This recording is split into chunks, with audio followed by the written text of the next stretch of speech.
श्री गणेशाय नमः। श्री सरस्वते नमः। प्रभु श्री रामचंद्राय नमः।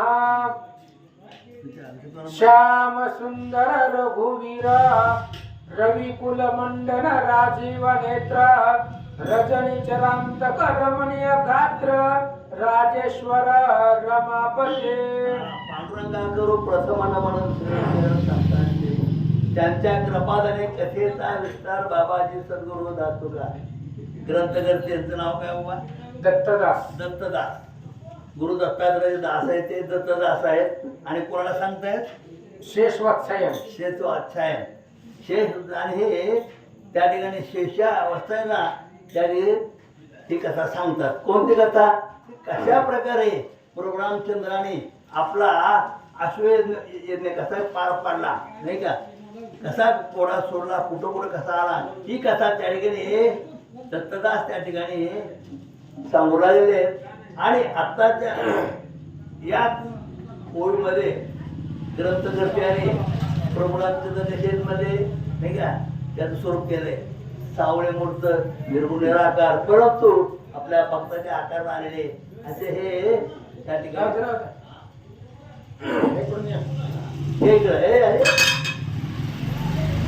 आत्मा राम अयोध्यानाथ आनंद रूप अव्यक्त अपरंपार अमल विद्या आद्य अनंत अनादि जो. हा परमात्मा परमेश्वर कसा आहे? अनंत आहे, अनादि आहे, हा अंत आहे. अशा प्रकारे या ठिकाणी निर्गुण निराकार परंतु भक्तासाठी साकार झालेले असे हे प्रभू रामचंद्र आहेत. त्याचं वर्णन ग्रंथकर्ते करतात. कर्म मोचक कैवल्य दानी करुणा समुद्र कार्मुक पाणी बंद छेदी कल्मश जाळोनी करी कल्याण भक्ताचे. अशा भक्ताचं कल्याण करणारा कसा आहे म्हणजे अगदी दीनदयाळ आहे आणि दयेचा सागर आहे. म्हणजे प्रभू रामचंद्र कसे दयेचा सागर म्हणजे सागर म्हणजे त्याला मर्यादा नाही असं इतकी दया जप भरलेले असा परमात्मा परमेश्वर आहे. त्या प्रभू रामचंद्राचं कौतुक वर्णन त्या ठिकाणी करू लागले. परमानंदा पुराण पुरुषा पद्मजात जनका पयोनिधी वासा पंकज नेत्रा परमहंसा शिवहृदया जीवना. जो शिवाच्या हृदयामधला ज्या शंकराने प्रत्यक्ष प्रभू रामचंद्राचं चिंतन केलं आहे. श्रीराम जय राम जय जय राम अशा प्रकारे ज्याच्या हृदयामध्ये असला हा प्रभू रामचंद्र आणि त्याचं त्या ठिकाणी त्या ठिकाणी प्रत्यक्ष भगवान शंकर करतात असं बोलतात. मनमोहन मंगळ धामा मुनिजन हृदय विश्रामा मायातीत मेघश्यामा मानव वेश धारका. मनमोहन आहे, मेघश्याम आहे. मेघश्याम म्हणजे अगदी आपल्या आभाळाप्रमाणे रंग असला असा परमात्मा परमेश्वर आहे. इतरांपेक्षा वेगळा रंग असला असा हा मेघश्याम आहे. करुणानिधी आहे. दीन दयाळ दशरथ नंदना दशमुखांतका दुष्ट दलना दानव कुळ निक्रंदना दशावतार धारका आवतरोणी अयोध्येसी मानव परी तू वर्तसी लीला कौतुक दाविसी भक्त जना उद्धरावया. भक्ताचं कल्याण करण्यासाठी काय केलं म्हणजे हा निर्गुण निराकार परमात्मा आहे परंतु भक्तासाठी त्यांचं कल्याण होण्याने आकार धारण केलंय असा हा निरवराष्ट्या नाही का अशा प्रकार परमात्मा परमेश्वर आहे. रामाबद्दल त्या ठिकाणी सांगतात. करीसी अश्वमेध यज्ञ व्हावया पाप क्षालन हेही लीला कौतुक पूर्ण नाहीतरी पाप तुझं काहीसे. आम्हाला पापच नाही नाही का असा हा राम परंतु लोकांना करण्यासाठी लोकांसाठी काय केलं यज्ञ मांडला म्हणते का माझ्यातून पाप झालं त्याचं निर्जन व्हावं नाही का म्हणून रामाने काय केलं अश्वमेध मारला म्हणलं. तुझी या नाम मात्रे करुणा तर ती पातकी न लागता क्षणा सूर्या लागी तमे जाना पिढीले कोण म्हणेल. अशा प्रकारे तुझं नामस्मरण जरी केलं नाही का सावध चिंतन ऐकलं तर त्या ठिकाणी काय म्हणते तुमचं पापाचं क्षारण होतं. कारण उद्याची एकादशी कशी बरं का सर्वांनी करा पापमोचन एकादशी आहे. सर्वांनी एकादशी केलीच पाहिजे म्हणजे हे वर्षाची शेवटची एकादशी आहे अंत्य आणि हे पापमोचन आहे म्हणून सर्वांनी एकादशी करायचीच. बरं का. तैसा तू परमा निर्मळ तुझसी कैसा पाप मळ परिजन उद्धारावया सकळ मानवा पळी तसे. निर्गुण निराकार आहे, भक्ताच्या आकाराधार केला आहे, तुला कशाचं पाप काय. परंतु जगाच्या कल्याणासाठी किंवा जगाला कळण्यासाठी त्या ठिकाणी काय केले, अवतार धारण केला आणि आपलं पाप मोचन करण्यासाठी अश्वमेध यज्ञ मांडला, अशा प्रकारे सांगू राहिले. आश्व मागील अध्यायाचे अंती जाना अश्व पावला स्वर्गस्थान मग वशिष्ठाचे आज्ञे करुणा कर्पूर आणविला श्रीराम. आता मागच्या अध्यायामध्ये शेवटी आपण काय ऐकलं म्हणले की जो घोडा आहे तो मनुष्य रूपामध्ये आला नाही का, आणि तो स्वर्गात पावला, त्याला विमान न्यायला आलं. अत्यंत पावणासा तो घोडा होता, तो मानव रूपामध्ये आला होता, तो स्वर्गात त्या विमानामध्ये भरून गेला. आणि त्या ठिकाणी मग पुढं काय केलं ते पुढे सांगू लागले. वशिष्ठे करिता पाचारण देव पावले यज्ञ लागून इतके पूर्वी झाले कथन आता पुढे अवधारा. घोडा हा मनुष्य रूपामध्ये आला, तो रथामध्ये बसून स्वर्गाला गेला, अनेक देवता त्या ठिकाणी जमले आहेत. अशा प्रकारे कथा आपण कालच्या आधी ऐकली, अशा प्रकारे बोलू लागले. वशिष्ठे सकळ देवांसी कर्पूर दिदला यथा विभागेसी तयाच्या स्वादी तृप्तीसी पावल्या सकळ देवता. अशा प्रकारे कापूर नाही नाही, आपला आज कापूर पाहिजे खरं. कापूर कापूर घ्या कापूर नाहीतर आणा एक दुकानात मग. हा परवा दिवशी दिलेलं 5 रुपयाचे आणा म्हणलं होतं. हा हा आणा आणा आणा. राहू द्या ना 5 रुपये द्या. हा? आता दे की 5 रुपये.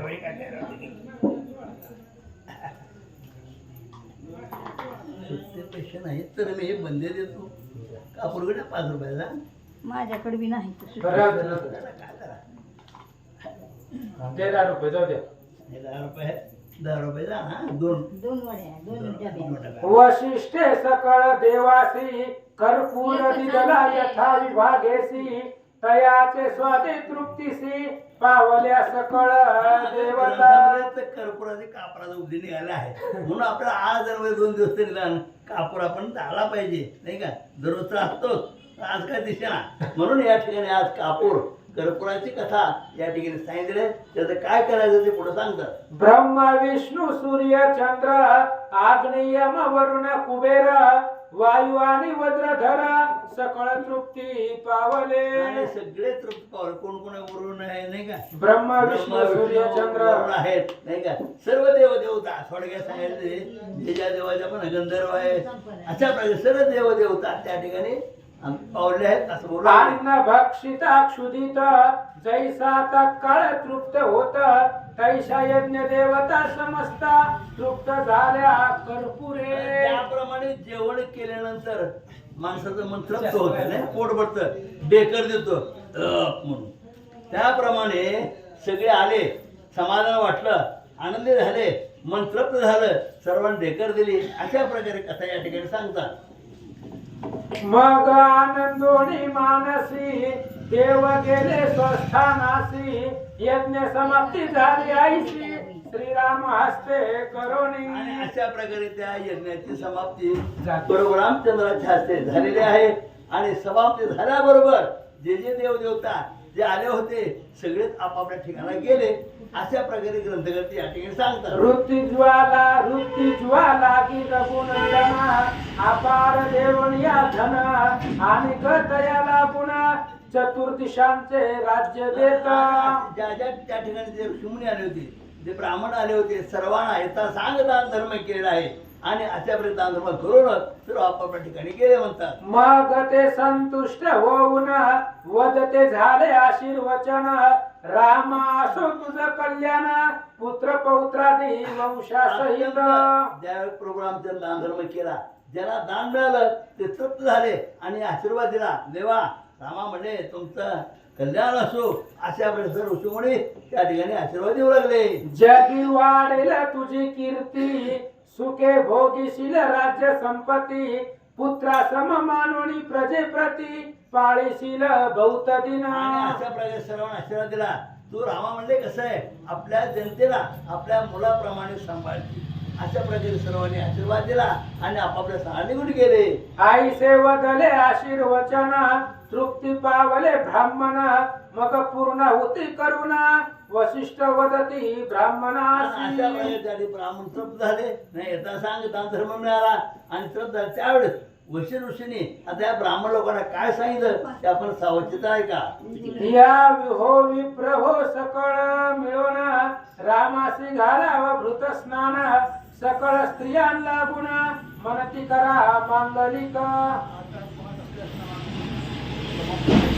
रामाला असं मध्ये आणि मग या ठिकाणी आता जो ऋषी आले ब्राह्मण आहेत आणि सांगितलं वशिष्ठ ऋषीचा जाता प्रोग्राम चला आणि ते सांग स्नान घाला नाही का आणि अशा प्रकारे स्नान घालून त्याला काय करा म्हणजे पूजेला बसवा. कुठल्या पूजेला ते पुढे सांगतात. श्री गणेशाय नमः श्री सीतारामचंद्राय नमः. मग ते संतुष्ट होऊन वरते झाले आशीर्वचन रामा असो तुझ कल्याण पुत्र पौत्रादी वंशासह जगी वाढेल तुझी कीर्ती सुखे भोगशील राज्य संपत्ती पुत्र सममानोन प्रजे प्रती पाळशील बहुदिन आयसे वदले आशीर्वचन तृप्ती पावले ब्राह्मण मग पूर्णाहुती करून वशिष्ठ वदती ब्राह्मणासी हे विप्र हो सकळ मिळवून रामासी घाला अवभृत स्नान सकळ स्त्रिया लागून मनती करा मांगलिक. कथेचं अनुसंधान यज्ञ समाप्ती भगवंताने केलेली आहे. अश्वमेध यज्ञ अश्वमेध यज्ञाची समाप्ती झाली. वशिष्ठ महाराजांनी सांगितलं आता रामचंद्राला अवभृत स्नान घाला. आंघोळ नाही, अवभृत स्नान. सुंदर अशा प्रकारचं स्नान भगवंताला घाला अशा प्रकारची आज्ञा वशिष्ठांनी केले. ते ऐकून सकळ नारी लहाय उदळती रामावरी रत्नदीप घेऊन करी ओवाळी ती तयाते. मग असं वशिष्ठ महाराजाचं बोलणं ऐकल्याबरोबर आल्या काही स्त्रिया रत्नाचे दिवे आहेत ते आणि ते असणाऱ्या दिव्यांनी रामाला ओवळू लागल्या. मग वशिष्ठाने करून घालावया अवभृत स्नान निघाले सकळ ब्राह्मण अत्यानंदे करुणी. वशिष्ठ महाराजाच्या आज्ञेवरनं अवभृत स्नान घालण्यासाठी सगळेजण आनंदानं भगवंताकडे निघाले. तैसेच राजे समस्त होऊन या आनंदभरीत चतुरंग धळ समवेत निघाले जाण ते वेळी. तशाच प्रकारचे असणारे अनेक राजे आहेत. चतुरंग धड आहे तेही भगवंताच्या समवेत 16 पाण्यासाठी निघाला. नाना परी वाटे वाजती भाटबंदी जनवर्णी ती सकळ स्त्री आनंद जाती सीतेशी स्नान घालावया. नाना प्रकारचे वाद्य वाजता येतात. सगळं चतुरंग दळ आहे. सीतेला स्नान घालण्यासाठी स्त्रिया निघाले आणि रामाला स्नान घालण्यासाठी राजे लोक निघाले असं सांगतात. सीते सहर गुणंदन चालिले शरयू तीरी जाण नाना रंगी मार्गावरून रंगवल्लिका शोभती पै. आणि सीते स्वभावेत अनेक असणाऱ्या स्त्रिया बरोबरीला निघालेल्या आहेत. प्रत्येक दारामध्ये रस्त्यावरती रांगोळी घातलेले आणि त्या रांगोळीवरने फुलावरनं भगवान श्रीरामचंद्र माता सीता चालतात. पुढे सकळ वाद्य वाजती तया मागे अश्व चालती चित्र विचित्र पृष्टीवरुती शोभती सुवर्ण पल्ल्यान. चतुरंग दळ आहे. पुढं नाना प्रकारचं वाद्य वाजत आहे. त्याच्या पाठीमाग घोडेदळ, हातीदळ, पायदळ, रथदळ अशा प्रकारचं आहे. घोड्याच्या पाठीवरती झुली वगैरे टाकले आणि त्या चित्र विचित्र रंगानं भरलेल्या दिसतात. भूती धरिले असती करी ऐसे चालती थय थय कारी तया मागे एक सरी सोनरत जाती पै. दूतांनी हातामध्ये धरलेला असावा अशा पद्धतीने नाचत ते घोडे निघालेले आहेत. सोन्याच्या रथावरती बसून राजे लोक निघाले. ध्वजासती गगनचुंबित वायू वेगे पड किती बहुत अश्वमंद गती चालत उभे राहती ठाई ठाई. ध्वज रथावरची जी ध्वज होते ते आकाशापर्यंत ते असणारे ध्वज होते. वायू वेगानं असणारा घोडे फडकत होते. चालत असताना जागोजागीला घोडे उभा राहत होते. तया मार्गे कस चालती रत्न खचित अंबान शोभती सुवर्ण कलश घेऊन हाती वरी कन्या बैसल्या. त्याच्या मागे हाती निघालेले आहेत रत्न खचित अशा प्रकारचे असणारे अंबारे शोभिवंत दिसत आहेत. अशा थाटामध्ये निघाले. गजाची या पृष्ठीपरी झुला सोबती बरधरी चित्र विचित्र नाना परी शोभा देती अपार. हत्तीच्या पाठीवरती झुले टाकलेले आहेत आणि त्या झुल्या चित्र विचित्र रंगाने सजवलेल्या होत्या म्हणून आकर्षक दिसू तया लागल्या. मागे अप्सरा जाती गीत नृत्य मार्गी करीती भाटबंदी जनवर्णीती तया मागे संगीत. त्याच्या मागे असणाऱ्या स्त्रिया आहेत, बंदीजन आहेत, भाट आहेत. त्या रथदळाच्या पाठीमाग घोड्याच्या हत्तीच्या माग निघाले. मध्ये ऋषी जनवेष्टित चाले यजमान रघुनाथ सकळ स्त्रिया माझी शोभत सीता विद्युजते परी. सगळ्या स्त्रिया मध्यभागी आहेत, ऋषी मंडळी आहेत. सगळ्या सीतामध्ये वीज चमकावी तसं तेज सीतेचं दिसू तया लागलं. मागुनी सकळ भूभरत हळूहळू चालती आनंद भरीत मार्गे पायदळ चालत शस्त्रे हाती घेऊन.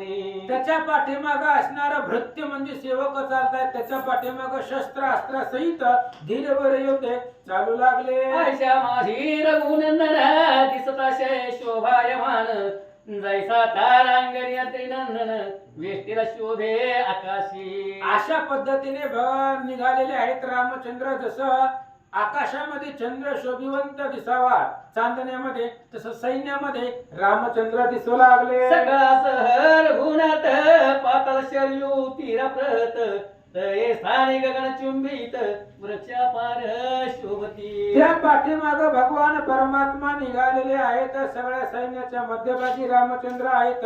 शोभिवंत दिसू लागले. ठाई ठाई पाट वाहती भोवती फुलं झाडे शोभती जाई जुई चंपक मालती बकुल केतक कोविदार.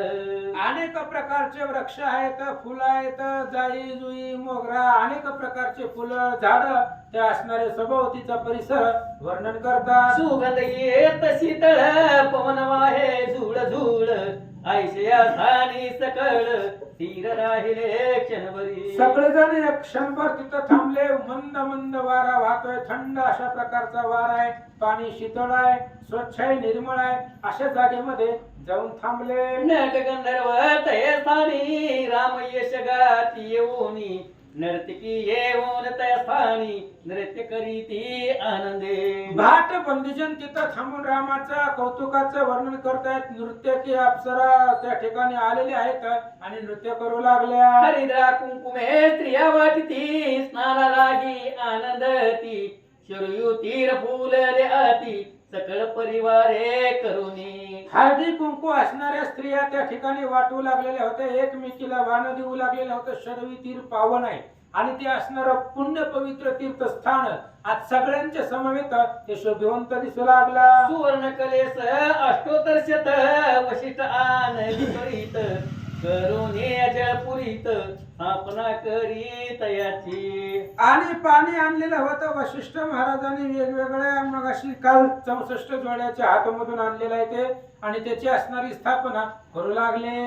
ये विमिही तिल कुलिठ श्यामकनी वार सिद्धार्थ आणि मूग आनवीत अष्टधान्ये ऐशा 8 प्रकारचे धान्य आहेत. त्यांची नावं सांगितलेली आहेत. 8 धान्य आणून ते तिथं मांडू लागले. घटी घालून अष्टधान्ये वशिष्ठ केले अभिमंत्रण येथा विधी केले पूजन पुष्पे वाहिली अष्टविध. आणि त्या असणाऱ्या घटामध्ये 8 प्रकारची धान्य त्या ठिकाणी ठेवलेली आहेत. त्याला पाणी घातलं आणि 8 प्रकारची फुलं त्या असणाऱ्या घटाच्या कलशाच्या सोबतीला ठेवले. चंपक आणि पुन्नग मालती कुंकुम नाग मल्लिका करवीर कमल चांग आयशे पुष्पे वाहिली. अशा प्रकारची 8 फुलांची नाव आहेत. चंपक आहे, मालते, अश्वत्थ अशा प्रकारची फुलं त्या असणाऱ्या धान्यामध्ये वाहिली. तैसेच अष्ट फळे आणून तयावरी ठेविली जाण वशिष्ठे करुण तयाचे पूजन अभिषेकावया सिद्ध झाला. आणि मग आता त्याच पद्धतीने ते असणाऱ्या 8 धान्य आणलेली होती, 8 फुलं आणलेली होती, अष्टधातू आहेत. वशिष्ठ महाराजांनी अभिषेकासाठी तयार केलं. पलाशमी बिल्व अश्वत्थ निगोद औदुंबर जंबू कपीथ ऐसे अष्टपल्लव घेऊन त्वरित अभिषेक करती रामासी. 8 प्रकारची झाडाची असणारी पानं आणलेली आहेत. पळसाचं झाड आहे, शमीचं आहे, बेलाचं आहे, पिंपळाचं आहे, वडाचं आहे, औदुंबराचं आहे. अशा प्रकारची 8 झाड त्याची पानं आणून ते असणाऱ्या कलशामध्ये स्थापन केली. मंत्राभिषेचन झाल्यावरी राम शिरले शरीर भीतरी मग सकळ नर नारी जय माझी प्रवेश दे. अशा पद्धतीने भगवान श्रीरामचंद्र ते असणाऱ्या स्नान घालण्यासाठी वशिष्ठ महाराजांनी सामग्री सिद्ध केलेली आहे. आणि मग जलामध्ये पाणी आणण्यासाठी किंवा आपण स्वतःही स्नान घालण्यासाठी गेले म्हणतात. शेषवनती वाचा लागून जो श्रीराम आनंद घन तेने अश्वमेध 3 आयुध माझी केले पै. आणि शेष महाराज वात्स्यायन ऋषीला ही पाताळामध्ये कथा सांगत आहेत की असं म्हणले प्रभू रामचंद्र हा यज्ञ केला. नवे नवे असे 3 यज्ञ प्रभू रामचंद्रांना त्या ठिकाणी पार पडले. अशी जी काही कथा झाली ती शेष महाराज पाताळामध्ये आणि वात्स्यायन ऋषीला त्या ठिकाणी सांगत आहेत. तेने त्रैलोक्या माझी जाण अप्राप्य देव दिका लागून आयसी कीर्ती रघुनंदन पावता पै झाला. आणि प्रभू रामचंद्राची म्हणले कीर्ती त्रैलोक्यामध्ये त्या ठिकाणी प्रगट झाली आणि सगळ्या देव देवतांनी आणि ते सगळं मान्य केलं. प्रभू रामचंद्रानं आपल्या पुण्याईनं 3 महायज्ञ त्या ठिकाणी केले आणि प्रभू रामचंद्राची कीर्ती सगळ्या त्रैलोक्यामध्ये झाली आहे. हे अश्वमेध कथा सविस्तर तुझ निवेदिली साचार भावे श्रवण करीते नर तयाच्या नासती ब्रह्महत्या.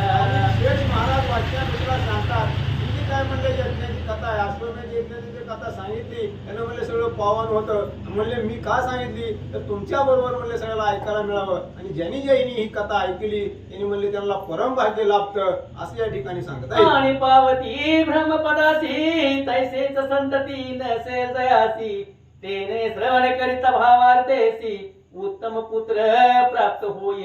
आणि ज्यांनी ज्यांनी हा अश्वमेध ग्रंथ ऐकला मन लावून ऐकला ते ब्रह्मपदाला पोहोचता त्यांनी सांगितलं. तेव्हा म्हणले ज्याला काय संतती नसेल, मूल नसेल, मुलगी नसेल, काय संतती नसेल अशा लोकांना म्हणले संतती प्राप्त होते. असं या अश्वमेध यज्ञाचं किंवा या ग्रंथाचं फळ या ठिकाणी सांगितलं आहे. दरिद्रासी मिळेल धन रोगियासी आरोग्य होय पूर्ण भवबंधनापासून सर्वन मात्रे मुक्त होती. किंवा जे अति गरीब असतील त्याला म्हणले धनाची प्राप्ती होईल. किंवा जे रोगी असतील त्यांना म्हणले चांगलं आणि त्या ठिकाणी शरीराला म्हणले काही भोग म्हणले ते सरतील, त्याचं शरीर सगळं सुदृढ होईल. जे काही भाऊबंधन आहेत त्यांच्या मागे जी काही पाप पीडा आहे ती सगळी टळलं असं या ग्रंथाचं महात्म्य किंवा पुण्य या ठिकाणी सांगितलं. जरी दुष्ट असेल कोणी तरी कथा श्रवणे करोनी पावेल उत्तम गती लागोनी मग भक्त कान तरतील. किंवा एखाद्याच्या हातून जर अनावधानानं काही पाप घडले असतील, दुष्ट असेल किंवा वाईट वागत असेल तर हा ग्रंथ ऐकल्यानंतर त्याच्या बुद्धीमध्ये नक्कीच फरक पडेल किंवा त्याला म्हणले चांगली सद्बुद्धी म्हणले मिळेल असं या ठिकाणी फलप्राप्ती सांगितली आहे. जो करील रामस्मरण तयाचे तुटेल भवबंधन जन्म मरणापासून मुक्त होय सहजची. किंवा ज्यानं अखंड जर राम नामस्मरण जर केलं तर त्या सगळी बहुबंधन त्याची काय पाप पीडा त्याच्या मागाची काय शरीराला रोग असतील किंवा काय असतील सर्व पीडा टळतील आणि तो म्हणले ब्रह्मप्राप्तीला पावेल असं या ठिकाणी सांगत आहे. हे रामाश्वमेध चरित्र श्रवण करतील भाग्यवंत नर वाष्टायनाशी धरणीधर सांगती फळ ऐशा परी. किंवा त्यांनी सांगितलं हा अश्वमेध म्हणले ग्रंथ जो आहे हे प्रभू रामचंद्रांनी केला ज्याच्या भाग्यामध्ये आहे त्यालाच म्हणले ज्याची पुण्य असेल त्यालाच ऐकायला मिळतो, इतरांना मिळत नाही. आणि असं जर लोकांनी म्हणलं हा ग्रंथ जर ऐकला तर त्याच्या भाग्याला पारावार होणार नाही आणि त्याला स्वर्ग प्राप्ती होईल असं या म्हणले ग्रंथाचं हे यज्ञाचं फलप्राप्ती यांनी सांगितलं. देशी प्राकृत भाष्य करून संता पुढे केले कथन कृपा करून रघुनंदन वदविता झाला मम मुखे. आणि शेष महाराजांनी सांगितलं वाच्य ऋषीला की म्हणजे प्रभू रामचंद्राच्या कृपेनं की काय संस्कृत मध्ये हा जो ग्रंथ होता ती म्हणजे प्राकृत मराठी भाषेतून मी तुम्हाला करून सांगितला त्याचा नक्कीच म्हणले काय म्हणले अज्ञान लोकांना फायदा होईल आणि म्हणून मी सगळ्यासाठी हा ग्रंथ म्हणले प्राकृत भाषेमध्ये करून सांगितला असं या ठिकाणी ऋषी सांगत आहे. ना तरी मी अल्पमती नसे ठाऊकी युतपती ज्याचा तोच निश्चिती वदला चरित्र आपुले.